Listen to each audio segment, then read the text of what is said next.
Obrigado pela participação, por estarem inscritos. Continue se inscrevendo aí, que para a gente é muito importante, né? E começou o Brasileirão, empate fora de casa. Não é ruim. Não é ruim empatar fora de casa, né? Começar assim o campeonato. O ano passado nós começamos com empate contra o Botafogo em casa. Aquele Botafogo que a gente sabia que não ia virar muita coisa, né? Esse é o cara agora no Palmeiras de novo, né? Já 3 gols na temporada. Flaco Lopes está jogando muita bola. Quantas rodadas nós temos? Nós temos 5 no Paulista e temos aí uma no Brasileiro. 6 jogos, 3 gols e 3 assistências. É uma participação por gol por jogo, Flaco Lopes, que não jogou todos ainda, né? Jogou pouco. Mas realmente começa a temporada. Que um ano de Copa do Mundo não faz, né? Que um ano de Copa do Mundo não faz para um jogador que está de olho numa brecha, numa vaga, que quer ir para a Copa do Mundo? O Flaco começou o ano voando. Provavelmente é desses jogadores que já nas férias se cuidou, se preparou, né? Já voltou num outro estágio, num outro nível, não teve tempo de pré-temporada, como ninguém teve, mas a diferença de um cara que tem objetivo, né? Diferença de um cara que tem objetivo. O Flaco está voando, começa a temporada da forma como terminou. O Flaco fez 25 gols na temporada passada, foi a maior temporada da vida dele, né, da carreira, com 25 gols. Agora ele tem aí 6 jogos e 3 gols, quer dizer, uma média excelente. Eu ia dizer boa, mas é excelente para o artilheiro do time, para o artilheiro do ano passado, para o artilheiro do ano retrasado.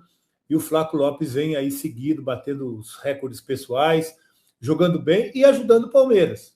Ajudando o Palmeiras nesse começo de temporada em que a coisa também é confusa, né? Também é confusa aí da gente ver o rendimento do Palmeiras, que oscila muito, muitos jogadores, porque, na verdade, eu estava pensando aqui, o campeonato, a temporada, foi feita, a CBF mais ou menos que programou esse começo de temporada pensando no início do Brasileiro, tá? São 3 semanas de treinamento, 3 semanas desde a apresentação.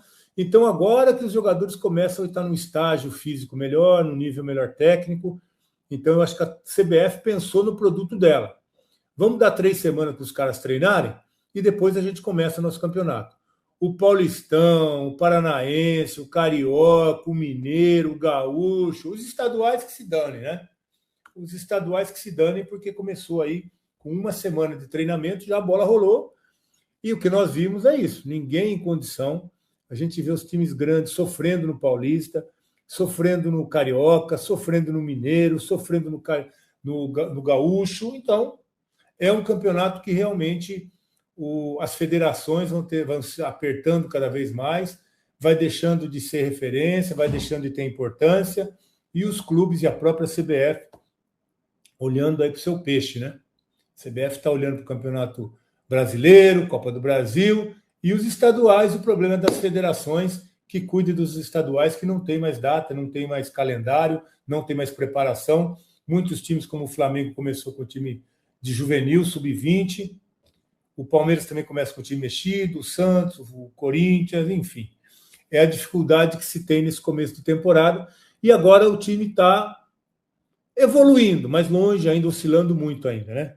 Oscilando muito em função do que está sendo essa pré-temporada que não existiu. A pré-temporada é o Campeonato Paulista, que os times usaram para se preparar para o Campeonato Brasileiro. Melhor para o Palmeiras, que tem aí 12 pontos no Paulista, está numa situação mais confortável.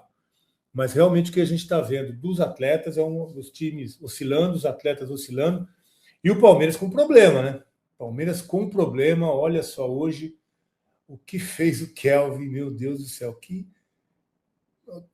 olha, que atuação, né, gente? Que atuação. Ele não fez aí um bom campeonato no ano passado, não terminou bem, não foi bem no Mundial, não terminou bem. O Abel tem colocado ele como titular em muitos momentos. Hoje foi mais um dia que o Abel escolheu o Kelvin para começar, foi assim nos últimos jogos. Parece que o Kelvin, para o Abel, é o titular, mas para o time, meu Deus do céu. Sabe o que ele fez aí? Ele vai tentar puxar a bola, faz esse movimento com o pé para dentro. Se ele acerta, ele bota essa bola no meio da área grande. Se ele acerta o movimento que ele queria fazer, ele bota essa bola no meio da confusão aí. Com 4 jogadores, 4 não, aquele atrás dele ali, que acho que é o Coelho, tá fora ali. Mas ele ia botar essa bola para dentro da área grande, completamente errado o movimento que ele faz. Além do movimento que ele tentou fazer ser errado, ainda ele erra o movimento que ele tentou fazer. E aí bota a bola para dentro do gol. Então o Kelvin realmente passa por um momento muito ruim, embora tenha feito o primeiro gol da sua passagem aí pelo Palmeiras contra o São Paulo, né? Um gol até importante, mas o gol de 3-1, né? Mas o que a gente está vendo do Kelvin, né? Nesse momento e de tudo que vem acontecendo, ele vem se mostrando cada vez mais que ele não tem condição de ser o lateral do Palmeiras. E olha que o Palmeiras mandou embora o Marcos Rocha, mandou embora o Mike e contratou o Kelvin e contratou o Giai. Nenhum dos dois, até esse momento, conseguem ser os laterais do Palmeiras. O Kelvin bota a bola para dentro da rede, o jogo 1-1, ele consegue botar essa... Faz tudo errado, né? O movimento está errado, a finalização pior ainda, que ele não consegue fazer o movimento que ele pretendia, a bola bate na canela e vai para a rede. O movimento certo, a bola vem cruzada na área, ele vem de frente, dá uma chapada para escanteio. Resolveu o problema. Resolveu o problema. Dá uma chapada na bola firme, lateral decidido, que vem na cobertura, a bola vem cruzada, ele vem de encontro. O problema é que com o pezinho esquerdo, né? Que ele faz essa pataquada aí, que ele erra tudo. Mas a bola vem no pé esquerdo dele, o certo, mas é um jogador profissional, né? Ganha para isso. Treina todo dia. Joga no Palmeiras, hein? Não vamos esquecer disso. Hoje é titular do Palmeiras. E aí não vem no pé direito, vem no pé esquerdo, chapa por cima do gol, do lado do gol, para fora, escanteio e posiciona o time. Mas o que ele resolveu fazer já estava errado. Pior ainda foi o desfecho da jogada, né? Que além dele tentar fazer algo errado, ele erra isso ainda e bota a bola para dentro do gol. O posicionamento dele está perfeito. Cobertura da defesa nas costas ali do Gustavo. Vai fazer a cobertura numa bola bem metida ali por Scarpa, mas a falta de técnica, né? A falta de decidir o movimento certo, a decisão certa dentro da área. É isso. É isso. Essa bola é chapada para fora. Não dá para botar essa bola de volta para dentro do campo. O que ele tentou fazer. O que ele tentou fazer errado. Botar essa bola de volta. É que a gente tem direitos de transmissão, né? A gente não pode fazer. Mas se você observar no lance, quando a bola chega até ele, o movimento dele é de fazer isso. Ou seja, botar a bola para dentro da área. Absurdo. Um lateral, um defensor não pode fazer isso. Então, é falta de orientação, é falta de ter raciocínio ali no momento de ter que decidir um lance como esse. Essa bola tem que chapar para fora, resolver o problema, posiciona o time. Vem na esquerda, tem que se virar. Tem que se virar, porque não vai ser todo momento que a bola vai vir na perna boa, na perna de dominante. Então vai na ruim, resolve com a ruim. E não é nada assim, nem um bicho de 7 cabeças. Ele chegou na bola. Ele chegou na bola, fez bem a cobertura, errou a decisão de tentar botar a bola para dentro, dar uma canelada e a bola sai para o outro lado. Então, não foi só isso não, tá? Antes desse lance, eu até pedi para o Lucas aqui separar um outro lance aonde o VAR salvou o Kelvin de novo. Deixa eu falar que o Oswaldo Librandi ali, pô, manda o Gilberto embora e fica com essa porcaria do Kelvin. O Kelvin e o Giai também, que não resolve, né? São 2 jogadores que não resolvem contra um Gilberto que foi embora e está lá no Atlético Paranaense. Eu não vi ainda, deixa eu só ver um negócio. Deixa essa foto aí, o Lucas, que eu quero falar sobre isso, mas deixa eu ver primeiro o seguinte aqui, ó. Aqui. Tá, o Gilberto não está jogando também hoje no Atlético lá, né? Vamos ver se ele deve estar na reserva. Deixa eu ver. O Gilberto está na reserva lá. O número 2, lateral direito, não está jogando, está na reserva. Mas nós vamos ver o Gilberto em ação lá no Atlético Paranaense. Nós vamos ver ele em ação lá. E aí a gente vai poder tirar conclusões. Por quê? No Palmeiras nós não vimos. Ninguém deu oportunidade para esse menino. Que assim como o Giai é da seleção de base do Brasil, o Giai é da Argentina. Assim como o Giai tem uma história, tinha na base, quando veio para o Palmeiras, o Gilberto tem uma história que é impressionante na base do Palmeiras. Capitão, campeão de assistência, seleção brasileira, não serve. Tem que jogar lá no Atlético Paranaense. Mas vamos falar desse lance aí. Kelvin na jogada de novo. A bola vem lá do Everson. E o Kelvin está marcando o Coelho, né? O atacantezinho que tinha acabado de entrar, Coelho do Galo. Parece tudo bem aí? Não tá, mas não tá. O lateral tem que marcar por dentro, o atacante tem que ficar por fora. É por isso que ele toma essa bola aí, que é uma bola longa, que aliás a defesa do Palmeiras, meu Deus também, né? Aberto, os dois laterais abertos, nem um zagueiro por dentro, e o Palmeiras toma essa bola por dentro, 2-1, que foi salvo por isso aí, ó. Por alguns centímetros que o Palmeiras foi salvo para não tomar o 2-1 nesse lance aí do Coelho, que aliás o Kelvin, mais uma vez, está mal posicionado. Está mal posicionado. Como é que pode um lateral marcando, sem zagueiro, porque os dois zagueiros estavam à frente, não sei o que estavam fazendo lá, não sei o que estavam fazendo, porque eles não estavam posicionados. O Everson joga uma bola, tá os dois laterais e um buraco no meio, no miolo da zaga do Palmeiras. Não estava por ali Murilo, não estava por ali o Gomes. E o Kelvin marcando errado. O lateral não marca por fora. O lateral, para estar marcando, ele tem que estar entre o atacante e o gol. Aí você está marcando. Se ele está por fora, se o atacante não tem ninguém entre ele e o gol, não tem marcação. Tem ali um cara que está acompanhando ele. E aí o que acontece? O que aconteceu? A bola é lançada, como ele está na frente, como ele não tem uma marcação entre ele e o gol, ele dispara em direção ao gol.